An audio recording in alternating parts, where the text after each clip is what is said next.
दोस्तों नमस्कार। स्वागत है आपका YouTube चैनल अध्यात्म चर्चा में। आज हम संतों द्वारा दिए गए मानवता को जागृत संदेश पर चर्चा करेंगे। आपने कभी सोचा है कि हमें ईश्वर से शक्ति मिली है, ज्ञान मिला है, प्रेम मिला है, फिर भी हम सुख की खोज में निरंतर दुखी होते रहते हैं। हम पाप में नहीं, अज्ञान में जी रहे हैं। संतों का निर्णय है कि पशुओं को जगाना नहीं पड़ता, मनुष्य को जगाना पड़ता है। यह सारा संसार मोह रूपी निद्रा में सो रहा है, दुख सुख के सपने देख रहा है।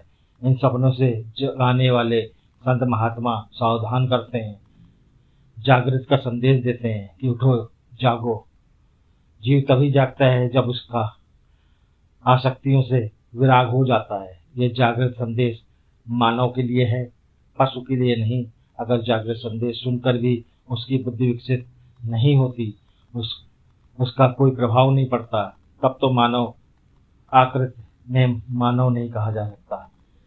विवेकपूर्ण जीवन ही मानव जीवन है। मानव आकृत में शांति हो सकती है, संपत्ति हो सकती है, पदाधिकार हो सकता है, परिवार हो सकता है। यदि विवेक न हो तो मानव आकार में मानव नहीं हो सकता। मानव आकृत में पशु प्रवृत्तियां काम करती रहती हैं, मानव आकृत में आसुरी प्रवृत्तियां काम करती रहती हैं। लेकिन मानव के विकास में कई तरह की वृत्तियां काम करती हैं। उस मानव का परिचय धर्म से मिलता है। धर्म केवल मानी हुई पद्धतियां नहीं है। धर्म का अर्थ जिसमें जागृति हो, जिसमें धर्म का विवेक हो। धर्म का विवेक का मतलब जिसने पशु और आसुरी प्रवृत्तियों पर विजय प्राप्त कर ली हो और वो शक्ति मानवीय गुणों के विकास में लग जाए। यही मानव के जागृत का परिचय है। और समझना चाहिए कि उसकी मोह निशा टूट गई है। लोभी नहीं जागता, मोही नहीं जागता, अभिमानी नहीं जागता, कामी नहीं जागता। परिणाम स्वरूप जब उसे दुख के दर्शन होते हैं, तब हर तरफ से निराश होकर जब जागता है, तब दोषों को मिटाने और गुणों के विकास करने का प्रयत्न करता है। अर्थात होई विवेक मोह भ्रम भागा, मिन सत्संग विवेक न होई। संत का अर्थ कोई वेश नहीं है। संत का अर्थ जो सत्य से मिले हुए भक्त हैं। भक्त का मतलब परमात्मा से जिनकी भिन्नता मिट गई है। सत्य से भिन्नता मिट जाना ही भक्त होने के लक्षण है। संसार में अपना कुछ न मानना ही मुक्त होना है। जब संसार में अपना कुछ नहीं मानता, तब लोभ क्यों होगा, मोह क्यों होगा, अभिमान क्यों होगा। दोषों की निवृत्ति विवेक का परिचय है। विवेक सत्संग से होता है। जब बुद्धि शुद्ध होती है, जब संसार में सब कुछ परमात्मा का जानकर, मानकर नहीं, ईश्वर को ही अपना सब कुछ जानता है, तब उसके अंदर ये सारे दोष खत्म हो जाते हैं। हमें ईश्वर से प्रेम मिला है, शक्ति मिली है और ज्ञान मिला है, लेकिन अहंकार उसे अपना माने बैठा है। यही अज्ञान है। परमात्मा प्रेममय है, परमात्मा ज्ञानमय है, परमात्मा शक्तिमय है। उसी की शक्ति से संसार में सारे कार्य हो रहे हैं। उसी के ज्ञान से समझ समझ कर मनुष्य कुछ प्राप्त करना चाहता है और उसी प्रेम से तन्मय होकर सुख स्वाद लेता है। सुखा स्वाद प्रेम से आता है।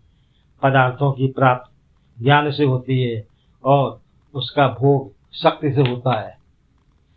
शक्ति, ज्ञान और प्रेम, इन तीनों पर अहंकार अपना अधिकार जमाए बैठा है, जो कि यह अखंड परमात्मा से प्राप्त है। लेकिन प्रश्न है कि यह प्रेम, ज्ञान, शक्ति हमारे साथ क्यों है। वो इसलिए कि ईश्वर अंश जीव अविनाशी, अर्थात जीव अविनाशी है। ये जीव संसार का नहीं है, ये जीव परमात्मा का अंश है। लेकिन सत्य का ज्ञान न होने के कारण जहाँ तक मृत्यु का भय है, वह देह के संग का है। चेतना को मृत्यु छू नहीं सकती। जब ऐसा ज्ञान हो जाता है, तभी मोह भ्रम भागता है। मोह भ्रम दूर होने से प्रेम और ज्ञान बच जाते हैं। ज्ञान बच जाता है, हम मुक्त हो जाते हैं। प्रेम बच जाता है तो आनंद में पहुंच जाते हैं।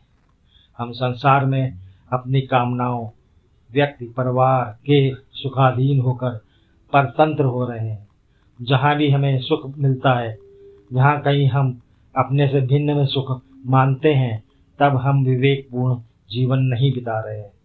हम परतंत्रता में जकड़े हुए हैं। लोग कहते भी हैं पराधीन सपनों सुख नाही, लेकिन यह नहीं जान पाते कि पराधीन हमें बनाया किसने। परमात्मा इतना कठोर नहीं है, निर्दयी नहीं है, जिसने हमें पराधीन बनाया हुआ है। जीव परमात्मा से विमुख होकर परमात्मा की शक्ति, ज्ञान और प्रेम को अपना मानकर अहंकार का भोगी बना हुआ है।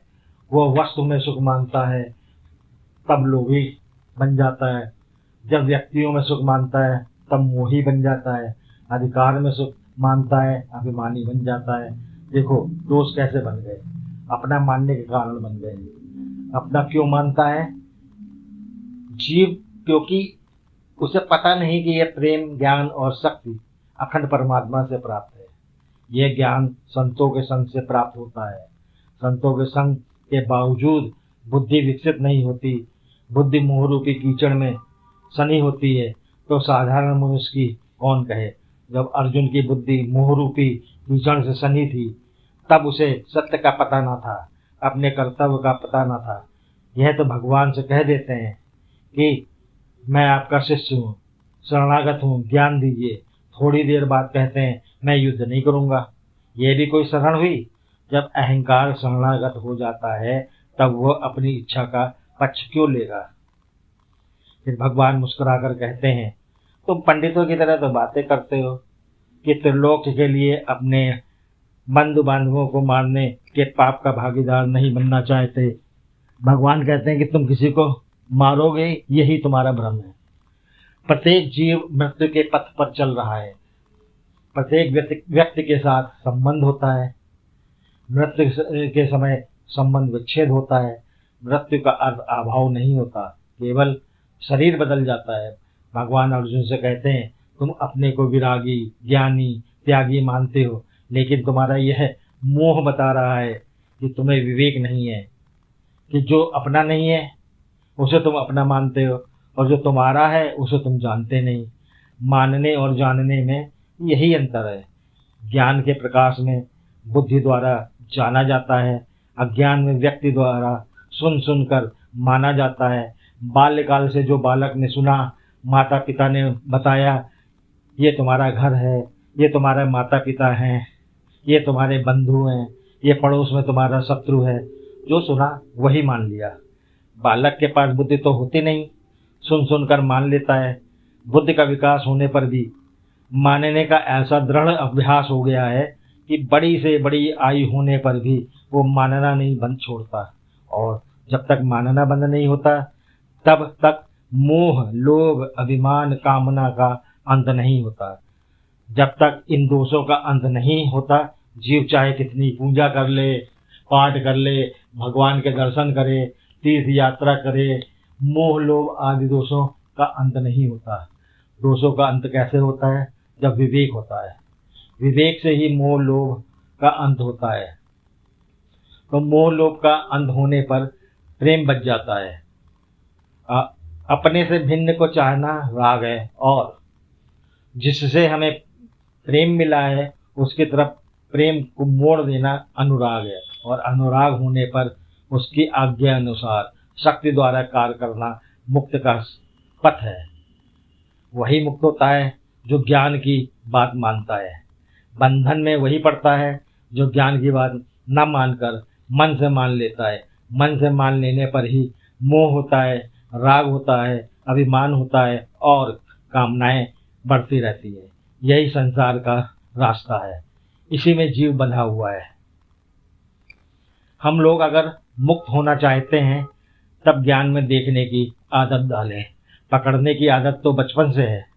मेरा मेरा जहाँ तक कहते हुए सब पकड़ना हुआ। इस पकड़े हुए को जब ज्ञान में देखोगे तब पता चलता है कि हमारा अधिकार तो शरीर पर भी नहीं है। तब क्या दूसरों के शरीरों पर हमारा अधिकार होगा? जब तक दूसरों के शरीर पर अधिकार मानोगे तब तक हमारा अहंकार पुष्ट होता रहेगा। जो ज्ञान में देखते हैं वह काम, क्रोध, मोह, लोभ, अभिमान से मुक्त हो करके शांत हो जाते हैं। पहले शांत हो जाते हैं, शांत होने पर बुद्धि द्वारा अखंड ब्रह्म तत्व का व्यापकता का ज्ञान होता है। तभी गीता में भगवान कहते हैं, ब्रह्मभूता प्रसन्नात्मा न शोच्यते न कांक्षते। अर्थात उसकी प्रसन्नता दूसरों पर निर्भर नहीं होती, वो अपने आप में आनंदित रहता है और ना वो गए हुए का शोक करता है और ना ही उसकी आकांक्षा करता है। यही ज्ञान का परिचय है। जो शोक करता है वो ज्ञान में नहीं, और ये मिल जाए वह मिल जाए ऐसी आकांक्षा करने वाला भी ज्ञान में नहीं होता है। ज्ञान में देखने पर पता चलता है जो मिला है वो छूट जाएगा और मिलेगा तो क्या बच जाएगा। इस संसार में सारे प्राणी कुछ पाना चाहते हैं और जो मिलता है उसे बचाकर सुरक्षित रखना चाहते हैं। ज्ञान एक तरफ, गीता रामायण का पाठ एक तरफ। जब तक कुछ पाने की कामना है, सुख के लिए और मिले हुए को बचाने की कामना है, तब तक ज्ञान में देखना नहीं आया। हाँ, पकड़ना आ गया।